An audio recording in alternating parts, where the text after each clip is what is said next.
Hello, welcome to Someday Farm. I'm Stephen Watson, here with today's Tàijíquán Tip. Today's Tàijíquán Tip is to consider what fuels your practice.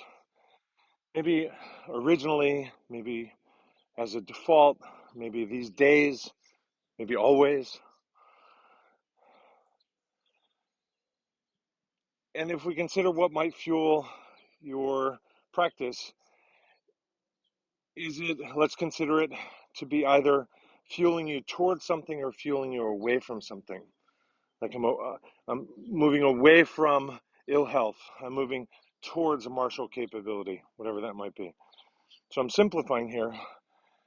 But if we consider that, I think it's really helpful to find a way to deeply consider that, to rest with that, to be a companion with that idea, and then get to know that fuel better. Similarly, if you're normally moving from something, and I'm not saying that's bad or good, try moving towards something in your practice. Maybe just for today, maybe for this season, maybe for the rest of the year, and vice versa. If you're normally moving towards something, I'm trying to catch up to my teacher, try and move away from something.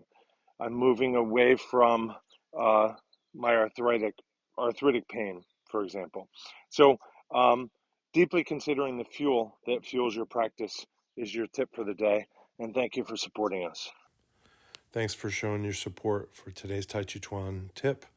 Tips really go a long way. And if you can't afford to help financially, comment, subscribe, share, and like, and all that stuff. To be in touch with me, go to my Linktree, Someday Farm. Thank you.